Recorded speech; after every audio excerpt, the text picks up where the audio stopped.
नमस्कार दोस्तों, आपका हमारे चैनल में स्वागत है।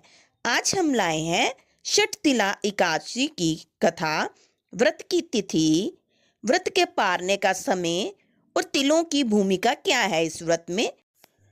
षटतिला एकादशी माघ महीने के कृष्ण पक्ष की एकादशी को कहते हैं। इस दिन भक्त 6 तरीके से तिल का उपयोग करके भगवान विष्णु की पूजा करते हैं। षटतिला एकादशी का अर्थ ही 6 तिल है, इसलिए इस एकादशी का नाम षटतिला एकादशी पड़ा।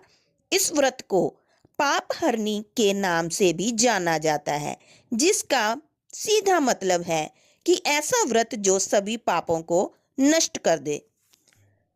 इस व्रत को करने से कन्यादान, सोने का दान और 1000 साल की तपस्या के बराबर पुण्य मिलता है। आइए अब जानते हैं षटतिला एकादशी में तिलों की भूमिका क्या है इसके बारे में। तो षटतिला एकादशी का व्रत तिल से जुड़ा हुआ है। तिलों को बहुत पवित्र माना जाता है। हिंदू धर्म में हवन और पूजा के लिए अक्सर इसका इस्तेमाल किया जाता है। षटतिला एकादशी 2025 पर तिल का उपयोग 6 तरीके से किया जा सकता है। आइए जानते हैं वो 6 तरीके क्या हैं। पहला, तिल के पानी से स्नान करें।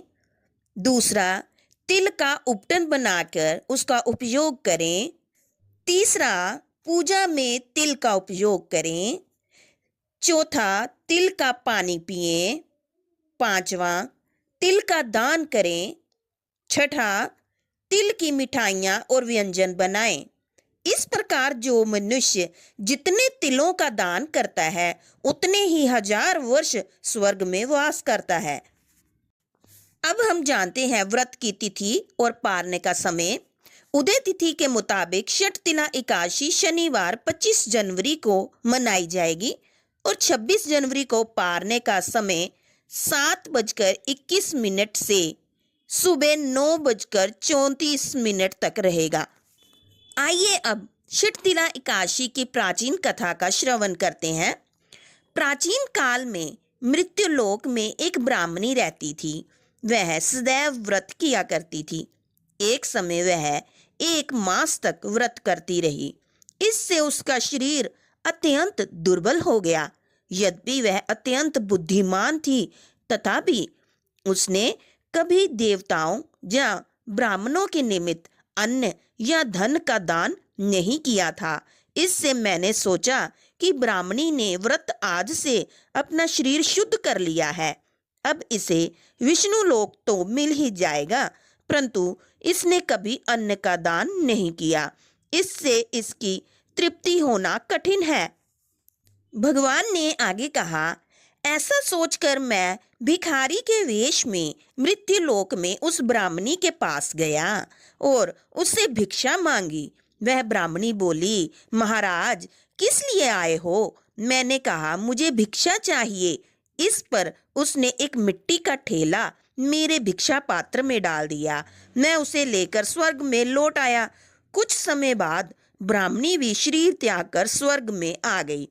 उस ब्राह्मणी को मिट्टी का दान करने से स्वर्ग में सुंदर महल मिला, परंतु उसने अपने घर को अन्न आदि सब सामग्रियों से शून्य पाया।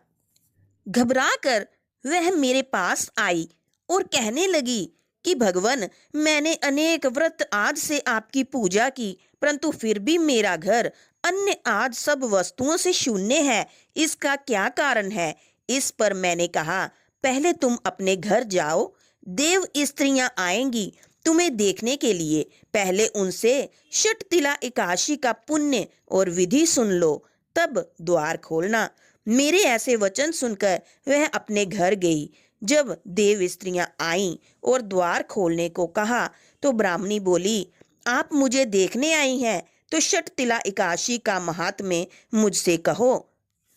उनमें से एक देव स्त्री कहने लगी कि मैं कहती हूँ। जब ब्राह्मणी ने षटतिला एकादशी का महात्म्य सुना तब द्वार खोल दिया। देवगणाओं ने उसको देखा कि ना तो वह गंधर्व है और ना असुरी है, वर्ण पहले जैसी मनुष्य है। उस ब्राह्मणी ने उनके कथनानुसार षटतिला एकादशी का व्रत किया इसके प्रभाव से वह सुंदर और रूपवती हो गई तथा उसका घर अन्य आदि समस्त सामग्रियों से युक्त हो गया। अंत है, मनुष्यों को मूर्खता त्याग कर षट तिला एकादशी का व्रत और लोभ ना करके तिल आदि का दान करना चाहिए। इससे दुर्भाग्य, दरिद्रता तथा अनेक प्रकार के कष्ट दूर होकर मोक्ष की प्राप्ति होती है और भगवान श्री हरि की कृपा मिलती है। ऐसी ही कथाएं सुनने के लिए वीडियो को लाइक करें और चैनल को सब्सक्राइब करें। जय श्री हरि।